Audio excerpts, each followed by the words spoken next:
राधे राधे प्यारे भक्तों, ध्यान से सुनना महाराज, क्योंकि आज जो बात कही जा रही है वो केवल परंपरा नहीं है। यह करुणा, धर्म और जीवन के संतुलन का गूढ़ संकेत है। गौ माता, जिन्हें सनातन परंपरा में केवल एक पशु नहीं बल्कि करुणा, समृद्धि और धर्म की सजीव मूर्ति माना गया है।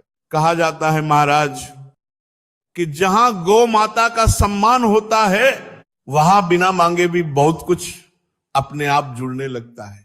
शास्त्रों में यह भाव बताया गया है कि यदि गौ माता के गले में एक विशेष वस्तु श्रद्धा और सम्मान के साथ सही भावना से अर्पित की जाए तो जीवन में धन की गति बदलने लगती है।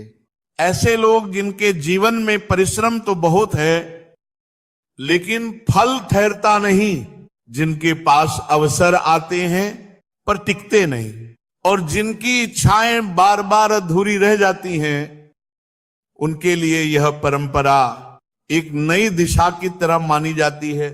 मान्यता यह नहीं कहती महाराज कि इससे अचानक चमत्कार हो जाएगा। मान्यता यह कहती है कि इसके बाद धन केवल बाहर से नहीं, भाग्य और सोच दोनों से मनुष्य की ओर खींचने लगता है। लेकिन एक बात यहां बहुत आवश्यक है, ये केवल बांधने की क्रिया नहीं है, ये करुणा, सम्मान और श्रद्धा से जुड़ा अभ्यास है। इसीलिए इसे समझना जरूरी है, केवल सुन लेना पर्याप्त नहीं। हिंदू धर्म में गौ माता को करुणा, पवित्रता और जीवनदायिनी शक्ति का प्रतीक माना गया है। वे धैर्य, सेवा और त्याग की जीवित प्रतिमा है। उनका शांत स्वभाव मनुष्य को यह सिखाता है कि शक्ति हमेशा आक्रामकता में नहीं, संयम और करुणा में होती है। प्राचीन ग्रंथों में गौ माता को समृद्धि और धर्म से जोड़ा गया है। कहा गया है महाराज कि जहां गौ सेवा होती है वहां वातावरण अपने आप शांत और संतुलित हो जाता है। गौ माता हमें यह स्मरण कराती है कि जीवन केवल स्वयं के लिए नहीं, दूसरों के लिए भी जीने का नाम है। उनका पालन पोषण मनुष्य के भीतर दया, अनुशासन और कृतज्ञता को जन्म देता है। इसी कारण गौ सेवा को पुण्य और शुद्धता से जोड़ा गया है। ये सेवा मन को हल्का करती है और अहंकार को धीरे धीरे शांत करती है। अब जिस वस्तु की बात की जाती है महाराज, वह कोई भारी या कड़ी चीज नहीं होती। यह सामान्यतः पीले या लाल रंग का सूती धागा या कपड़े की पतली पट्टी मानी जाती है। पीला रंग पवित्रता, समृद्धि और शुभता का प्रतीक है और लाल रंग संरक्षण और श्रद्धा का संकेत देता है। इस धागे को कभी कसकर नहीं बांधा जाता महाराज।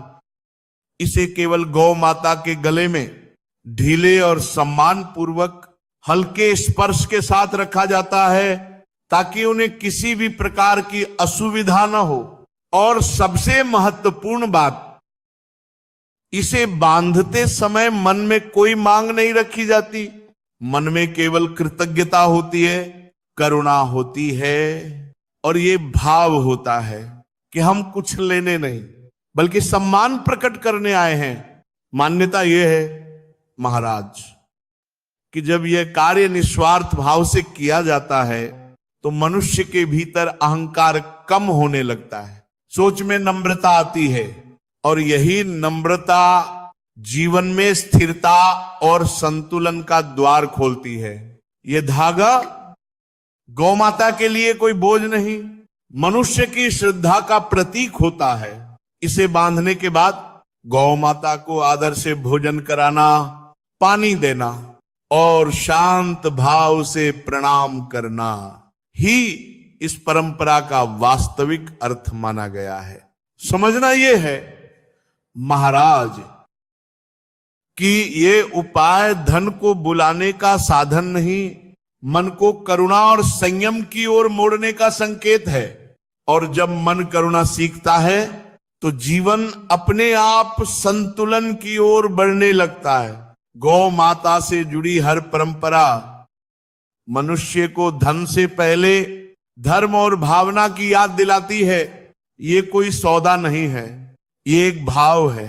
जब मनुष्य निस्वार्थ भाव से सम्मान करता है तो उसका मन हल्का हो जाता है, और हल्का मन ही सही निर्णय ले पाता है। गौ माता हमें यह सिखाती है महाराज कि सच्ची समृद्धि संग्रह से नहीं, संयम और सेवा से आती है। जब सोच बदलती है तो निर्णय बदलते हैं, और वही निर्णय धीरे धीरे जीवन की दिशा बदल देते हैं। इस परंपरा का वास्तविक अर्थ धन को बुलाना नहीं, बल्कि मन को उस स्थिति में लाना है जहां वह धन और अवसर को सही दृष्टि से समझ सके।